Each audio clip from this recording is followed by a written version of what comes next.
who walked into this Walmart with that assault-style rifle. What he did right beforehand, this surveillance obtained by KTSM. The families diving for cover from the relentless gunfire. Thousands running in fear. In so many cases, I heard about the children who ran out on their own.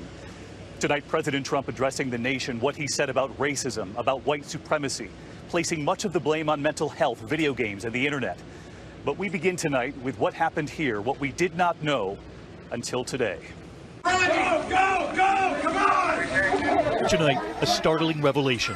What they believe the suspect, 21-year-old Patrick Crusius, did before this moment, before he entered the Walmart with his weapon. This surveillance obtained by KTSM. Tonight, law enforcement officials telling ABC News that before the chaos broke out, run, Mika, run, that they believe the suspect had been looking for a good place to target and shoot Mexicans. Law enforcement officials telling us Crusius entered the Walmart on Saturday morning, first with no weapon, apparently to case it. Then they say, satisfied with what he saw, up to 3,000 shoppers inside, he left the store, armed himself, and then returned. Tonight, we are hearing from the survivors who crawled across that floor when he came armed with that assault-style rifle. Sylvia Saucedo on the floor with her 91-year-old mother. She pulled out her phone and began recording, in disbelief over what she could hear, what she could see. They were in the cafe having coffee. Now they were on the floor, and she says he came toward them, turning around when he heard customers running past him to get out. He began firing at those customers instead. This is her video as she lay on the floor with her terrified mother. The shots kept coming. You can see someone run by to escape, while a worker crouches behind the counter, motioning, signaling to others. Then the rapid fire again.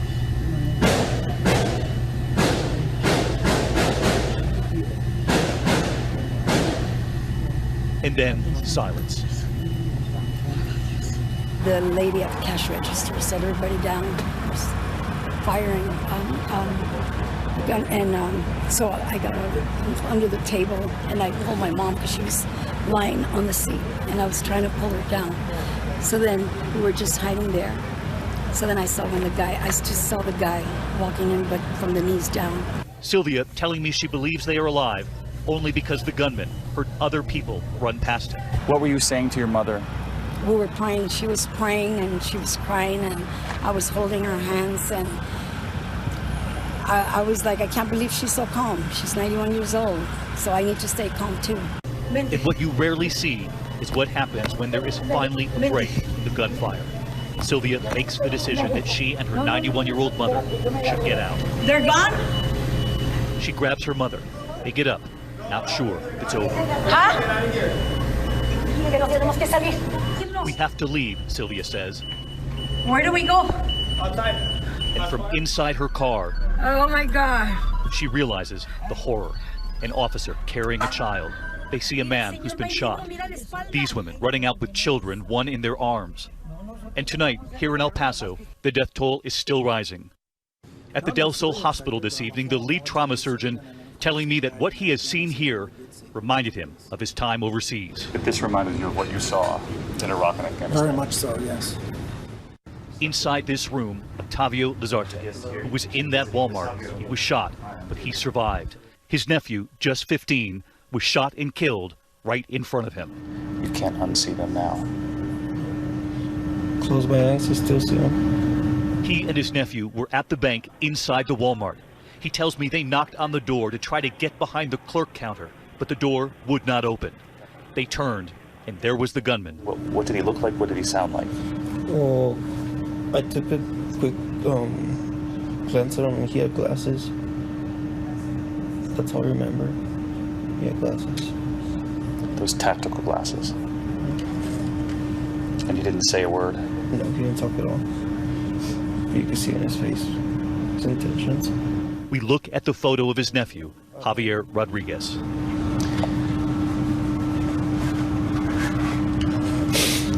I'm sorry. He tells me he wishes he had one last chance to say something. What would you have said to him? I love him. Like, I can't be without him. He was like my son. He is heartbroken over his nephew. And there was one more family we have been following here. The story of this young mother, 25-year-old Jordan Anchondo, and her husband, Andre. We knew the young mother died while holding on to her 2-month-old baby. They believe she was trying to protect the baby, and she did. And now we have learned that the father, Andre, was found in that Walmart too, right near his young wife and his baby. Jordan, you knew that she had tried to save her baby. Yes, we did. And you think that she actually paid with her own life to save her child? Both parents. From what we understand, both parents, it sounds like. Their baby covered in blood, but alive. The baby had blood bruises on his head, broken fingers, and he was full of blood. And everybody was scared and panicked that it was the baby's blood, but it happened to be his parents' blood on the baby. So thankfully he's okay.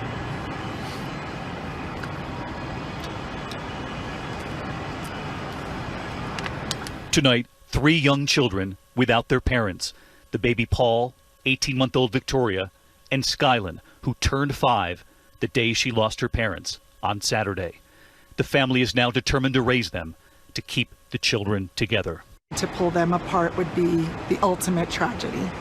I think together as a family we'll remind them who their parents were, what they did for them, the love they had for them, and clearly displayed the ultimate sacrifice for them. That family determined to raise those 3 children and to keep them together. Just one example of what these mass shootings do to families all over this country. And the police chief here, Greg Allen, telling me that there's no question in his mind the gunman traveled 600 miles here from outside Dallas because of the makeup of El Paso, because of its proximity to the U.S.-Mexico border. Aaron? Steve, since the shooting suspect has lived here in Allen, police tell us they have not received any calls about him relating to crime. He does, however, show up in their database. In 2014, he was reported as a runaway, then found about 30 minutes later. In 2016, he was involved in a minor traffic accident, and then in 2019, he was reported for giving what was determined as a false residential alarm. The suspect attended Plano Senior High School, graduating in 2017. And a yearbook photo, he talks about his interest in law enforcement.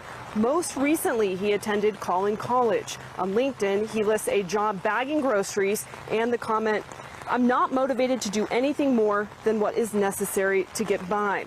The big question in all this, the thing that everybody is wondering, is the motive. The suspect appears to have posted a document online expressing anti-immigration views before the shooting. It talks about a, quote, Hispanic invasion of Texas. And we did speak to a man who says that he knows both the suspect and his mother. He says when it comes to the motive, he has just as many questions as everyone else does. Steve?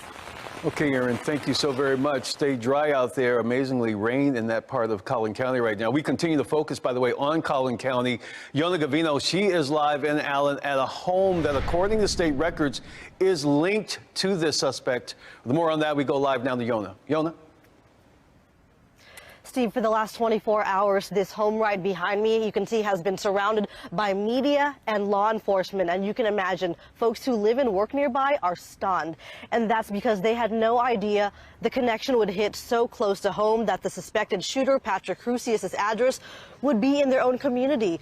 A couple of neighbors told us an older couple lives in this house, and they believe they'd seen a grandson over the years. They tell us as well they also believe the young grandson had a twin sister.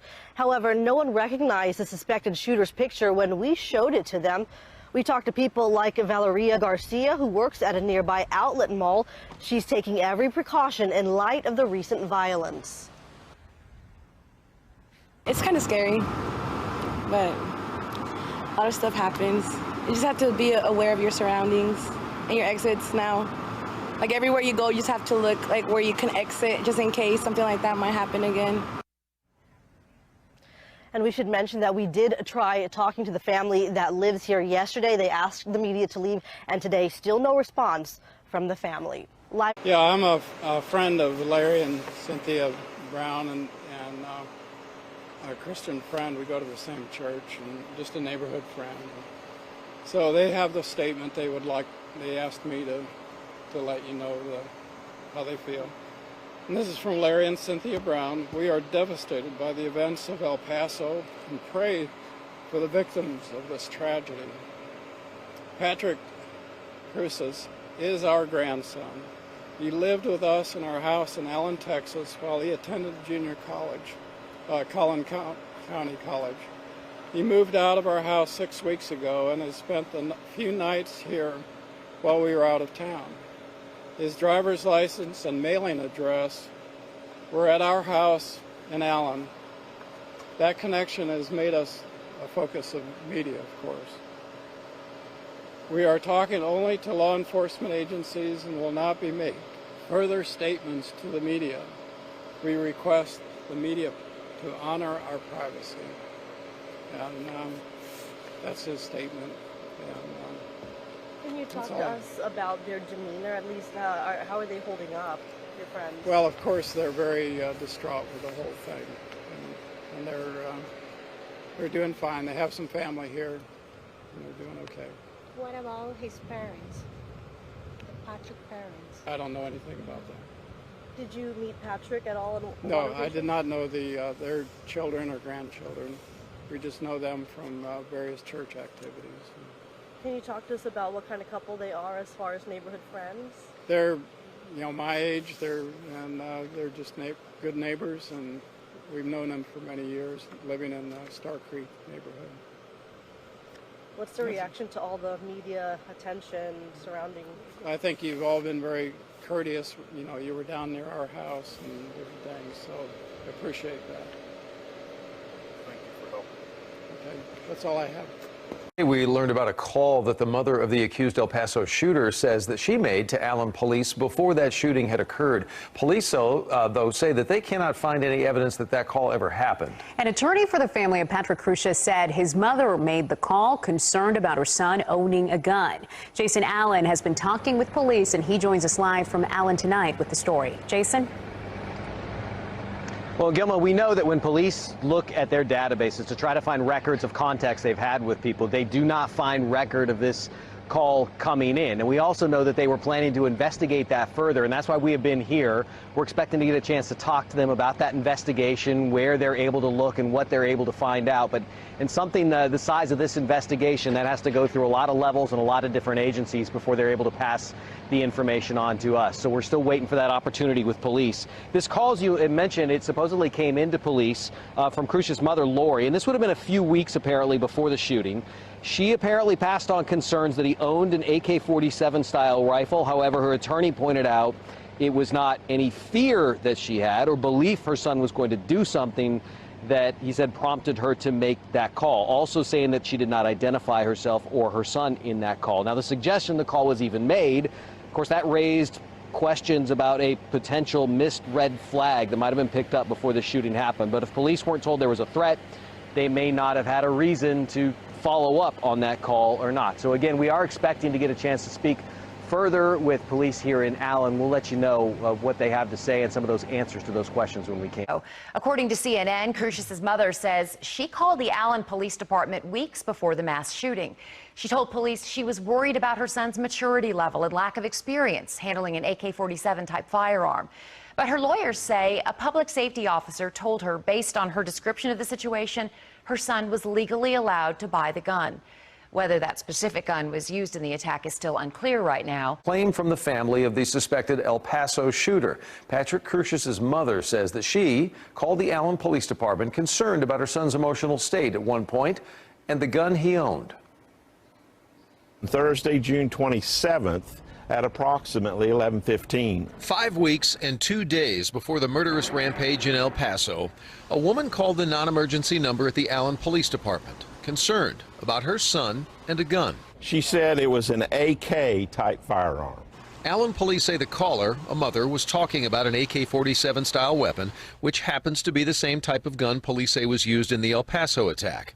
She never identified herself or the son she was so worried about. She did ask whether a person 21 years of age could legally buy a gun online. And then she had inquired about the emotional state of her son and his level of maturity, and she was concerned that with him owning this type of a firearm.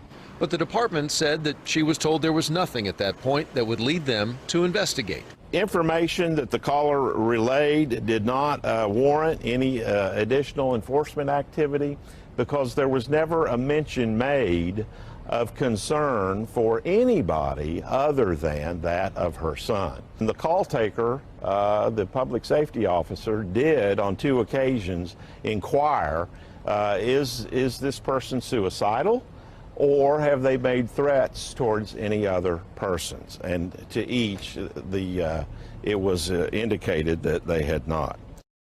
And by the way, one other note here, Allen police at first had said that they never actually received the woman's call. CBS News confirms the El Paso shooting suspect's mother called police weeks before the massacre because she was concerned about her son owning an AK-style assault rifle.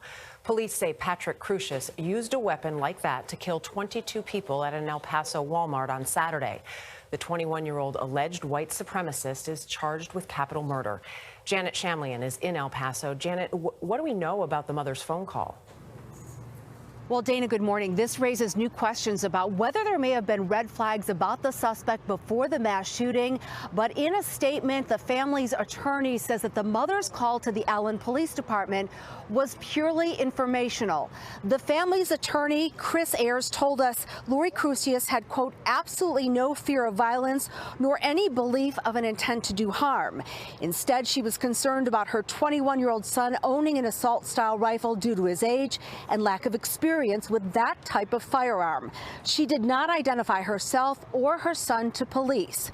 The attorney tells us the Allen Police Department did not file the call or follow up on it, and a public safety officer told Lori her son was legally old enough to purchase the weapon. Now, we don't know whether the gun she called about was the same AK-47 style firearm used in the attack. His family says the Allen Police Department did nothing but a good job answering Lori's questions about gun ownership. In a statement on Sunday, the Allen Police Department said in its database it has only 3 minor incidents involving the gunman. It also said that it had not received any inquiries about the gunman or any type of incident that he may be related in. We did reach out to the Allen Police Department about the mom's call, but have not heard back. My name is Sergeant John Felty. That's J-O-N-F-E-L-T-Y. I'm a sergeant with the Allen Police Department. I'm a public information officer, and so I will make a statement and then take questions. As you may know, last evening CNN reported that the mother of the El Paso shooter contacted the Allen Police Department to express concerns about her son ordering or owning an AK-style firearm. Upon reading that article, I had done exhaustive searches of our database, and there was no indication of that call to support her claim. However, today, after a team went through and searched all of our calls, and there are many different ways to contact the Allen Police Department, we were able to locate a call that came in on Thursday, June 27th at approximately 11:15 in the morning. And that the caller dialed our main number, and the call was picked up by the public safety officers who work the front desk of the police department. They answered informational type questions of her. She was inquiring about purchasing a firearm online and whether or not a 21-year of age person could make that type of a purchase. We attempted to answer all her questions regarding that. And then she had inquired about the emotional state of her son and his level of maturity, and she was concerned that with him owning this type of a firearm. The information that the caller relayed did not warrant any additional enforcement activity because there was never a mention made of concern for anybody other than that of her son. And the call taker, the public safety officer, did on 2 occasions inquire, is this person suicidal, or have they made threats towards any other persons? And to each, it was indicated that they had not. The sole concern was the parent was motivated out of a concern that her son just did not have the training, the firearm safety training, and the intellectual maturity to own this type of a firearm. Now, throughout this entire call, there was never a mention made of danger to any other person other than her son. Now, a public safety officer is a non-sworn employee who provides information and handles reports at the police department. They are not a sworn police officer. And it's not at all uncommon for these type of employees to handle informational calls related to firearms and firearms possession. So that is a synopsis of what we talked about. There is an internal security camera at the location where the public safety officers work. However, it only records one side of the conversation. So there is not a recorded side for the conversation regarding the caller.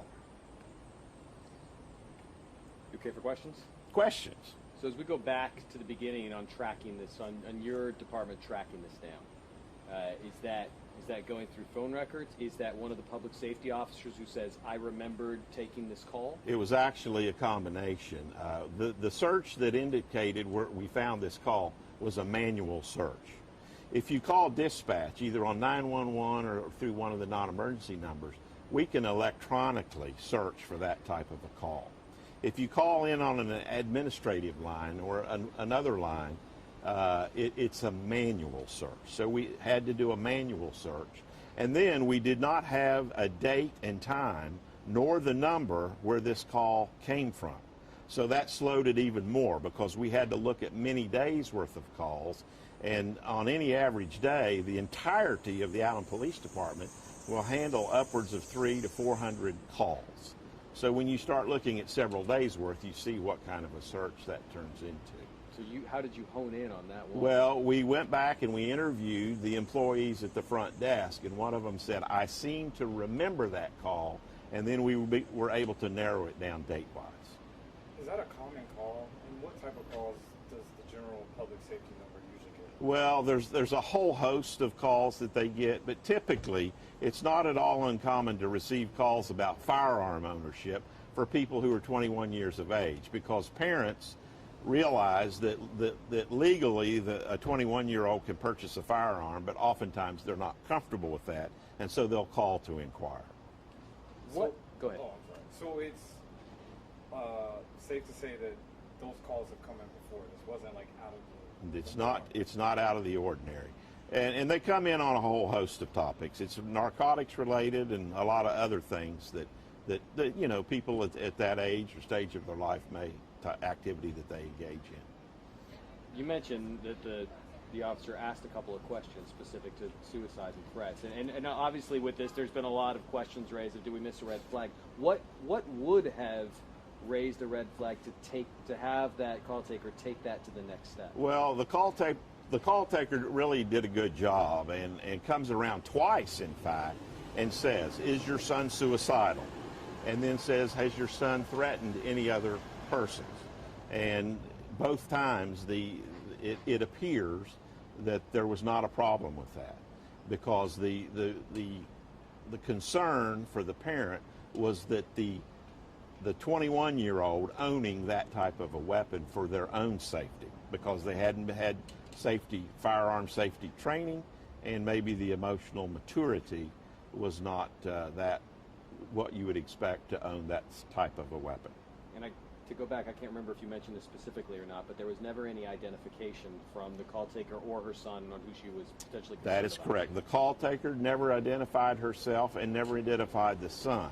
Again, that's not all that unusual.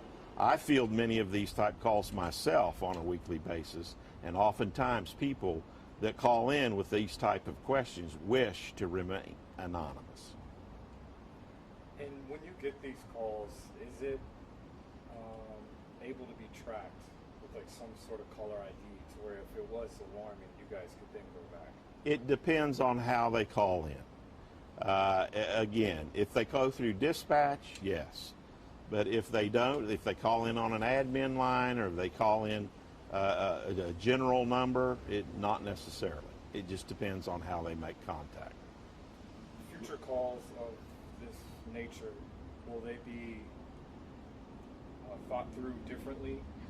Well, the protocol is you always ask for identification, but you can't force someone to identify who they are. And, you know, oftentimes, even when you have a caller ID, they'll block the caller ID. And then, so, you know, we are an open police department, and we often speak to people who wish to remain anonymous. We have a tip line where you can submit information to the police department, and we can have a live text conversation with you, and you remain anonymous. So that's not at all unusual. Okay, I'm good. You good? Yeah. All right.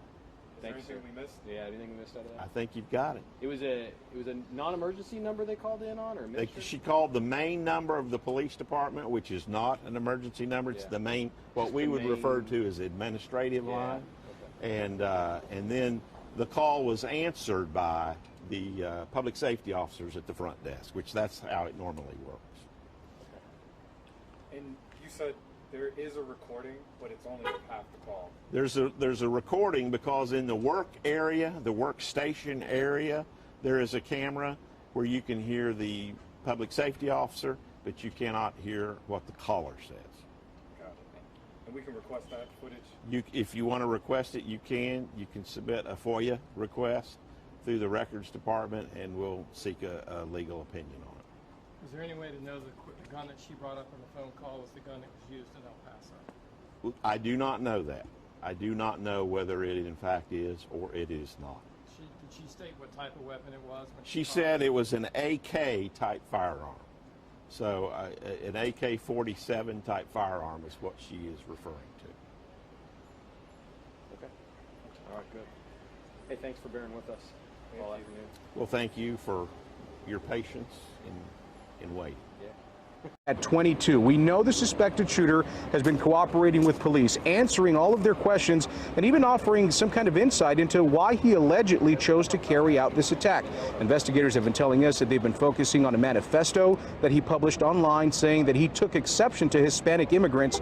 Those details and other things that he told investigators are the reason why he is now facing both federal and state charges of domestic terrorism, hate crimes, and, as you mentioned, Doug, capital murder. Today, Suspected shooter out there, the latest, he's in police custody. He is 21-year-old Patrick Crusius of Allen. We have found out he's charged with capital murder, of course, being held without bond as we share the story today. His grandparents, who he last lived with, say that they are simply devastated by what has occurred. The suspect's family weighed in, writing, Patrick's actions were apparently influenced and informed by people we do not know, and from ideas and beliefs we do not accept or condone. He was raised in a family that taught love, kindness, respect, and tolerance, rejecting all forms of racism, prejudice, hatred, and violence. Now, we know right before the shooting, Patrick Crusius posted a racist rant online. And tonight, a family in Plano told Job and Paniker that back in high school, Crusius tried to recruit their son to become an extremist too. We struggle to understand why Patrick Crusius is suspected of murdering 22 innocent people in El Paso. We are also shocked to learn he is from North Texas. One family reached out to WFAA. This family. We are protecting their identity because they fear retaliation. I'd say more like fireworks were going off because it just hit a chord. Watching the news coverage, they heard the name Patrick Crusius and knew instantly. This family from Collin County says Crusius tried to recruit their son to a white supremacist group. When he referenced Patrick, it was in a glorified manner. The family says they both were at Plano Senior High together. The district confirms 2 students by those names attended the school. At first it was a flyer and they made friends with him. The family says they filed a police report in 2017 about possible white supremacist activity involving their son. I blew a gasket and was like, you know this isn't right. We've taught you better than this. Allen police confirmed that police report, but Patrick Crusius was not named in it. The family says they talked with the FBI 2 years ago and again this weekend. A family trying to forget this ugly chapter in their lives is now more reminded of it after what happened in El Paso. Thank you. The path to justice for the accused El Paso gunman is only beginning, but prosecutors already know they intend to seek the death penalty here. CBS 11's JD Miles is live at the Dallas County Courthouse with a look at what it will take to get there and if the shooter can even offer a defense. Gilmore, we haven't seen the suspect in court since his initial jail booking early Sunday morning. Local judges and criminal defense attorneys watching this case, but not connected to it, say authorities have up until 10 days to arraign him. With videos recording the crime, security camera images capturing his face, and a document laying out his reasons for the massacre, it will be hard for Patrick Crusius to avoid a capital murder conviction, according to prominent criminal defense lawyer David Finn. I don't know if he's, got mental issues. I don't know if they're going to use an insanity defense or diminished mental capacity, or if he was high on drugs or intoxicated. I mean, I don't know, but I would think, based on what I do know, it's as close to a slam dunk capital as I've seen in quite a while. Finn has represented accused murderers and has also served as a prosecutor and judge. While he's only an observer of this case, he believes any defense would have to be based on a distorted state of mind. But I don't know that they've got much to work with. I mean, what are you going to do? Blame President Trump? Right. President Trump made me do this. I don't think that's going to fly. Dallas County District Judge Brandon Birmingham, who also has no connection to the case, has posted a blog about the potential charges and judgment. He says Crusius could face both state and federal charges. One of them is going to go first, and the feds and the state will decide who's going to go first. After that happens, let's say that the state goes first and they complete their prosecution, all of their cases, all their indictments, if there's going to be any, are completed. Then after all of that, then the feds will take over. Perhaps it's going to be the other way around. Now, these legal experts say Crusius could face the death penalty without the need for prosecuting this as a hate crime. They also say this could end up being the most murders a single person has ever been prosecuted for in modern Texas history.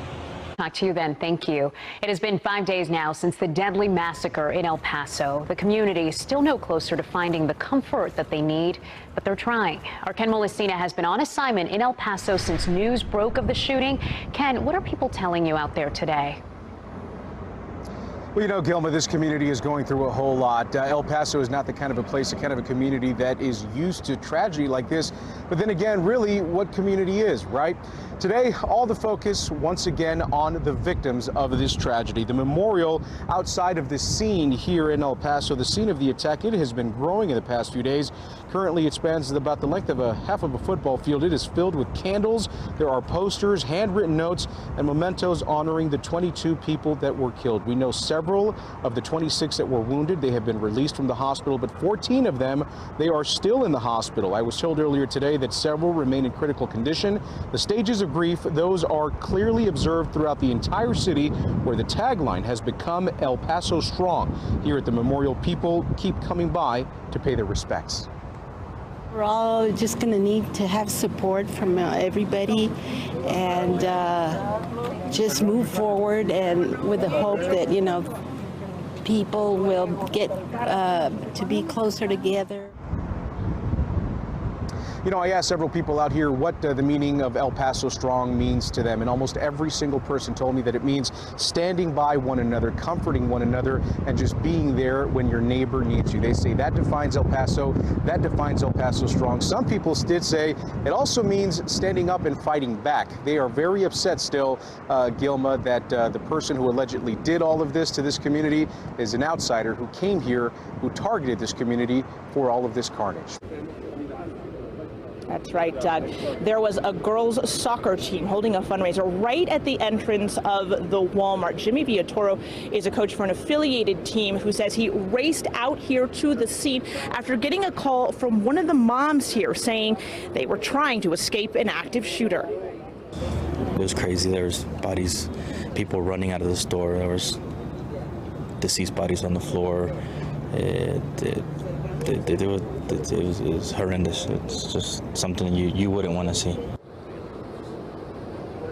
Villatoro says he arrived before law enforcement swept in. He told us he found 4 of the young players. These are 10-year-old girls who had ducked behind a car in the parking lot hiding from the shooter. He says he was able to get them out. He also found several of the coaches who were with them lying on the ground in front of the store with gunshot wounds he says they suffered trying to shield the young players. The coaches, you said, jumped in front? Yes.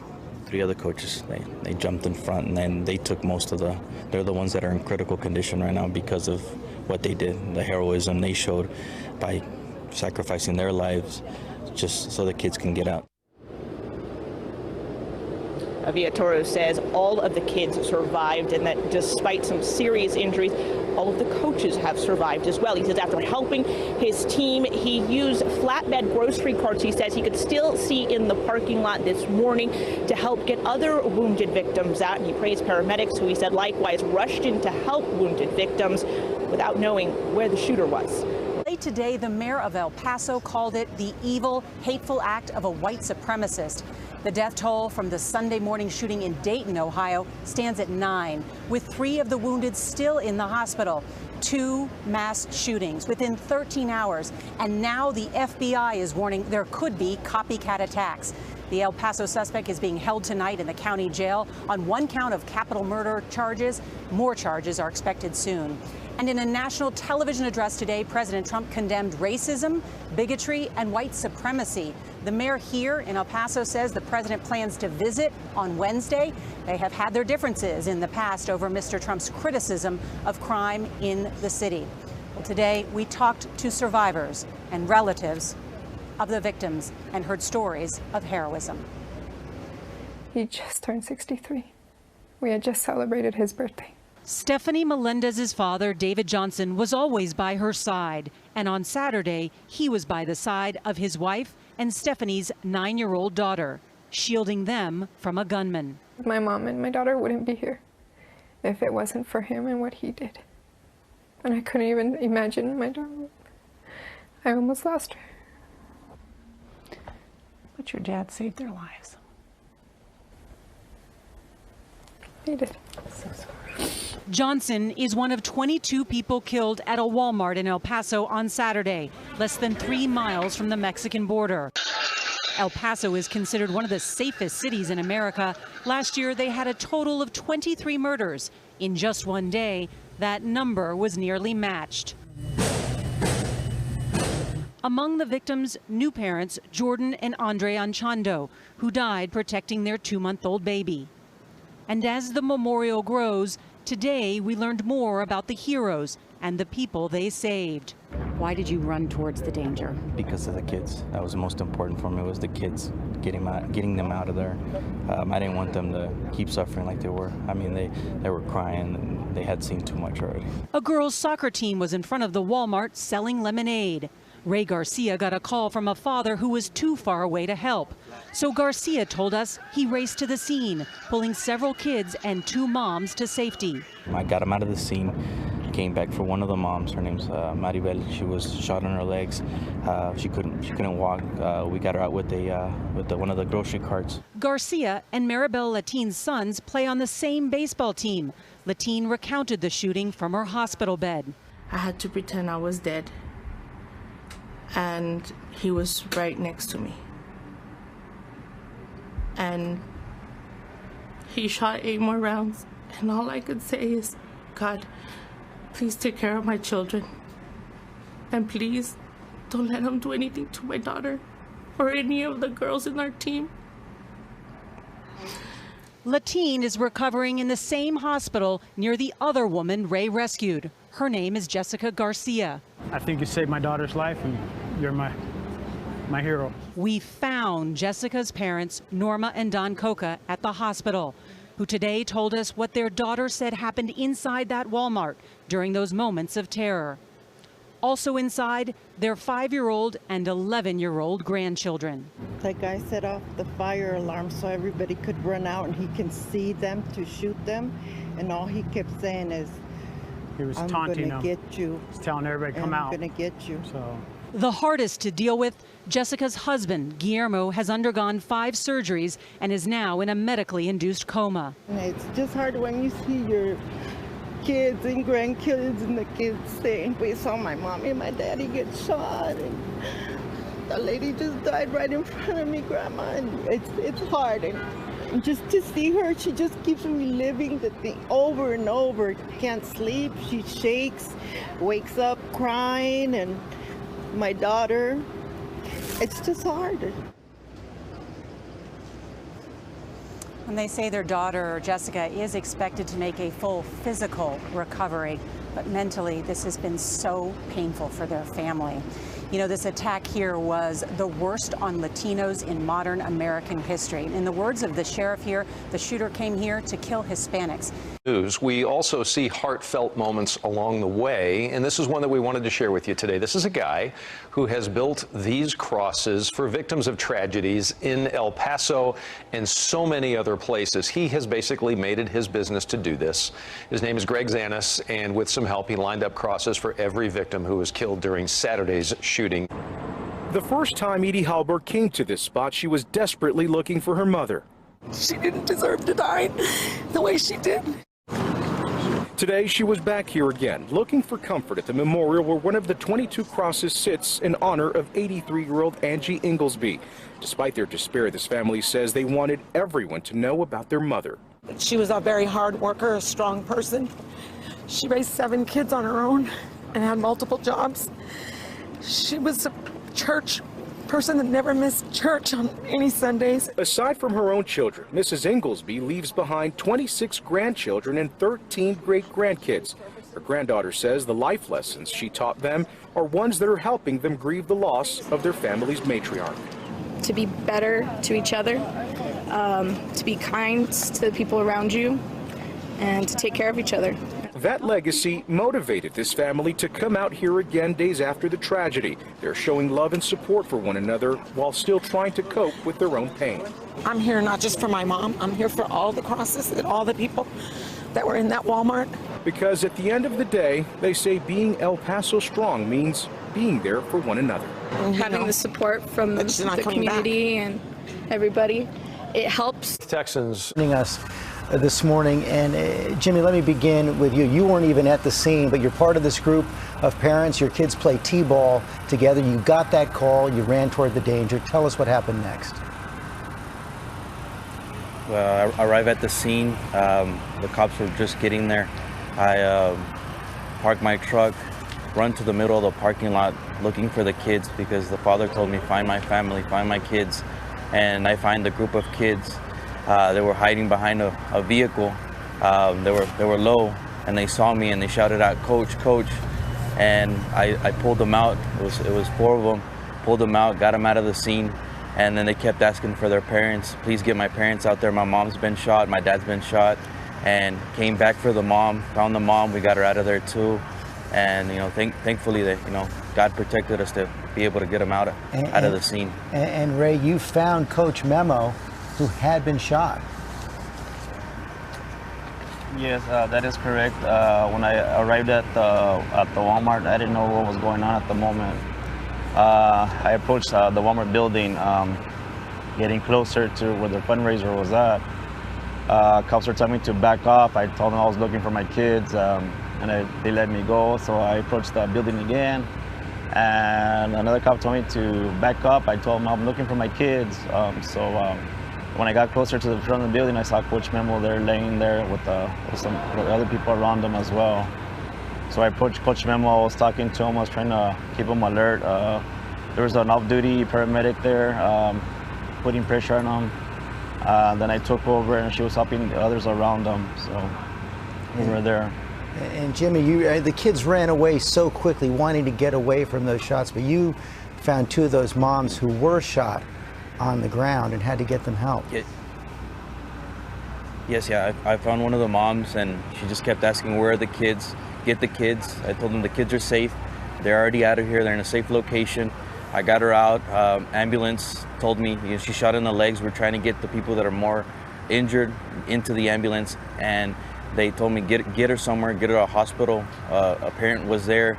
They said, I have a minivan, loaded her up into the minivan, went back to find the other mother. We got her into another vehicle to get her to the hospital because the ambulance were trying to get the most critical out of there as quick as possible.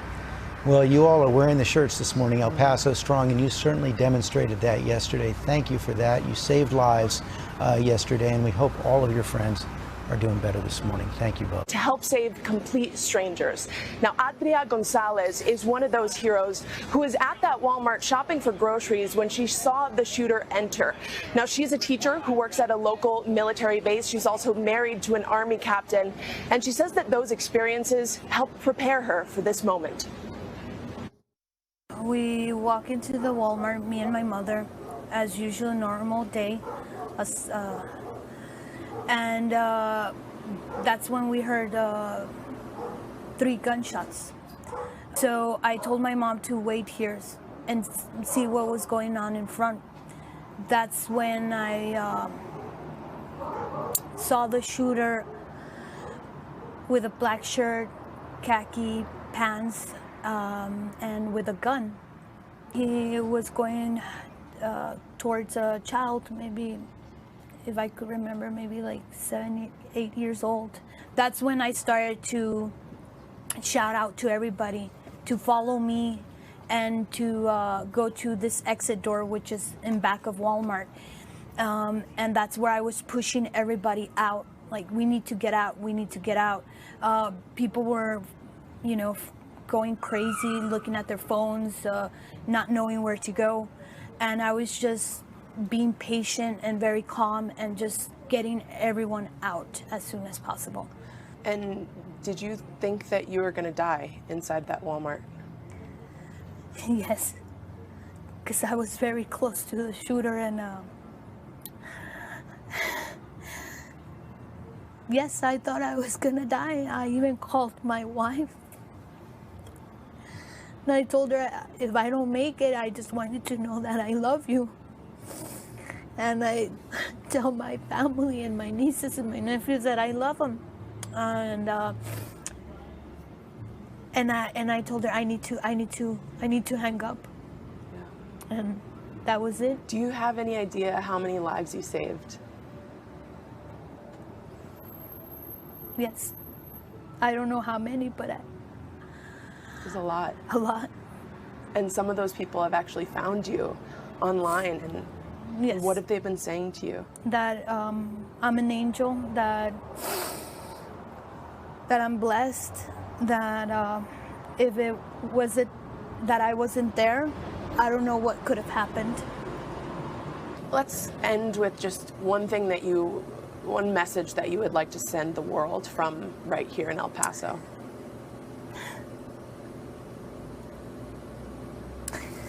What I want to say is that for the family members who lost their family, I wish I could do more, but I couldn't. All of a sudden, in the middle of us laughing and having a good time, talking, they just started shooting, but we didn't know there were shots. It sounded like somebody threw black cats at the street. Then we noticed that, no, they're gunshots. So I just yelled, they're shooting, throw yourself on the floor. We all threw ourselves on the floor. We had nowhere to run. There was no way we could have ran out of there.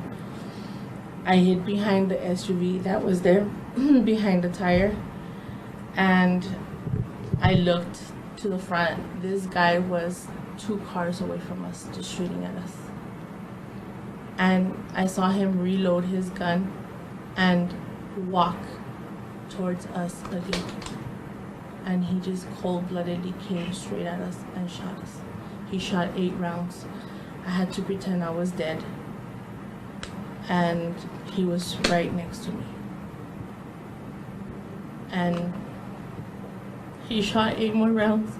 And all I could say is, God, please take care of my children. And please don't let him do anything to my daughter or any of the girls in our team.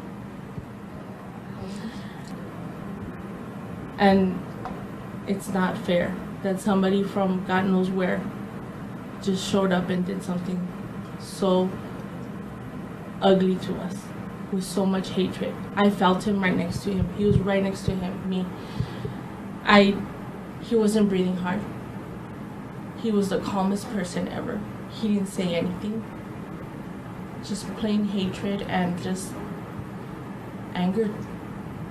I swear I saw like a light just shining right at them. I didn't see anybody but just them in a little bundle, just shivering, just looking around. And I just ran towards them. And I didn't know anything. My daughter saw me and said, "Mom, you're bleeding." And I was like, don't worry, just keep walking. It's just my arm. I thought, you know, I don't know. I didn't think I had gotten shot. Well, I took him to the room. Well, I wanted to take him to the room where the manager was. I tried to pull him to where I was. He said, "What?" I'm like, "I'm over here." He said, "Where?" I pulled him back with me. He came, the shooter came, and I guess he heard us. He shot him. And I looked up and he was there, and he looked at him as well. And he turned to look at me, and that's when I heard the gunshots when we and if we were in the line to open a bank account. We saw people running, and I grabbed them by the hand, and I was like, "Well, oh crap." So I grabbed them, and shots were fired, so I took them to the back of the room, the bank, and well, everything happened. My nephew and while I was trying to like crawl back to where it was hiding, he shot my foot. And like I said, he could have easily shot me, but he did. I did lose my nephew right in front of me. I won't go into details, but it was a horrible image, and I hope nobody ever goes through it. It's very painful, and I just hope that my family and I get better emotionally. This pain will end. The only pain that won't end is the emotional. I just feel grateful that I'm alive. He had the chance to kill me, but he didn't. Today, families who have lost loved ones have another pressing concern, and that is the cost that goes with laying their loved one to rest. It's a burden a local nonprofit is making sure they don't have to take on. It's a group of people that come together that make a big difference. On Saturday morning, El Paso nonprofit Operation Hope was gathering for its yearly back-to-school event. They come out and make a difference. Helping kids start the new school year with brand new backpacks and school supplies. About 5 miles away, carnage and chaos ensued. Everybody was in shock. Everybody was numb, including myself. For 22 years, Operation Hope's co-founder, Angel Gomez, has worked to help people in need, helping Santa deliver Christmas toys to good girls and boys, making sure kids have baskets to open on Easter. But he's never had to respond to a tragedy of this magnitude. And as soon as I put the call out to the guys over at the funeral home, the funeral directors, they were on board within minutes. The response immediate. Funeral directors will be taking care of funeral costs so families don't have to be burdened with yet another concern. We are sending bodies, we'll be sending bodies, I should say, to Torreon, to Chihuahua, to Juarez. We're sending other bodies that were here from out of town that we're going to be transporting them. And all this is done at no cost to the relatives. The resilient and giving spirit of El Paso shining through the Sun City's darkest time. And El Paso is a big city, but yet it's a small city at the same time. We all stick together. And just to give you an idea of the cost involved, it would cost anywhere from $2,500 to $4,000 simply to transport the bodies of the victims to Mexico, where some will be laid to rest. That price tag, of course, does not include the funeral costs, which will be donated. Angel Gomez says now they're talking to cemeteries in the community to find final resting places for nearly 24 lives lost too soon.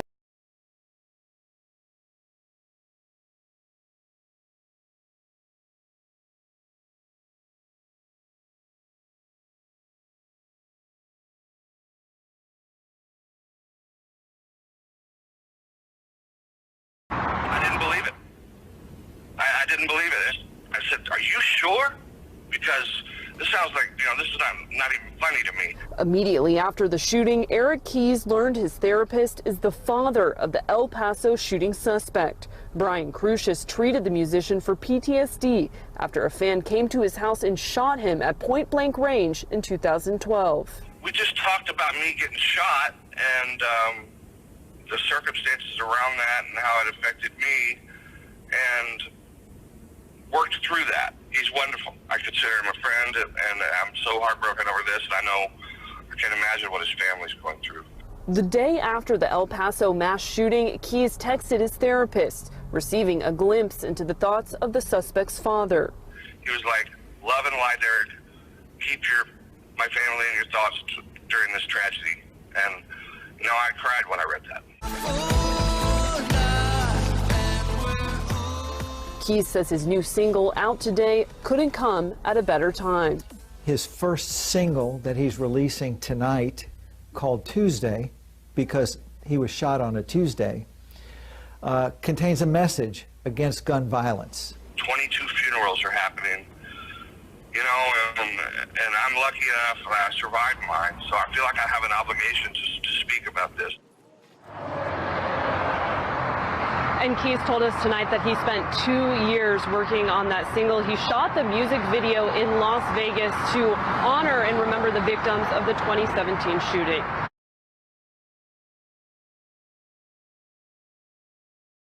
Brandon Wolf, who survived the Pulse nightclub shooting, is sick of it. It's painful, it's revolting, it's vile that we live in this kind of society, and it's honestly disheartening. Wolf says the only thing that'll help is when America's leaders come together to put common sense gun laws in place, something he doesn't see happening anytime soon. Our politicians, our leaders, don't care to fix the problem because they don't feel they will ever be held accountable for it.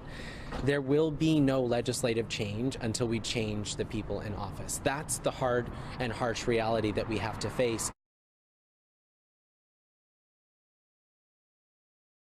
The Parkland victims, who just happened to be in our area today to unveil a mural dedicated to those lost to gun violence in Mexico. They just happened to be here, and we were able to hear from them.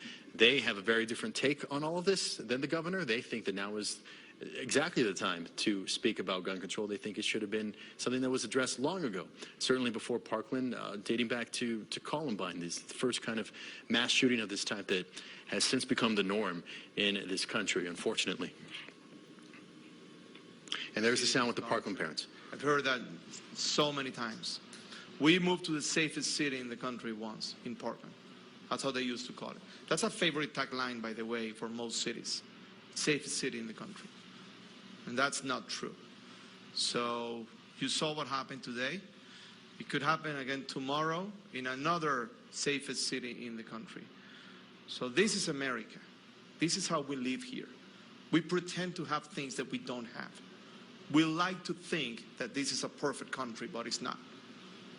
And today is another proof that our point that we made every single day since February 14th, that this could happen to you, it happened to you. You need to talk about guns right now. You cannot wait because it's too early to talk about guns. You cannot take thoughts and prayers as an answer. You don't do that. And this advice is coming from parents of a victim from Portland. So we know what we're saying.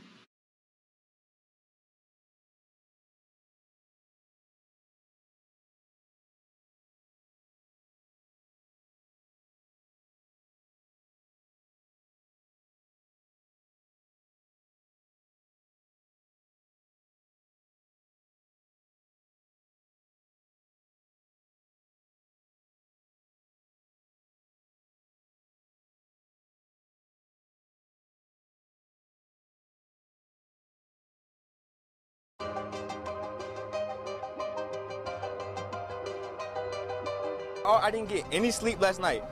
I don't want to think about what happened because it was tragic. I'm telling you, this was the worst thing I've ever been through in my life, and I don't want to keep having flashbacks of what happened. What I did was what I was supposed to do. I understand it was heroic, and I'm looked at as a hero for it, but that wasn't the reason for me.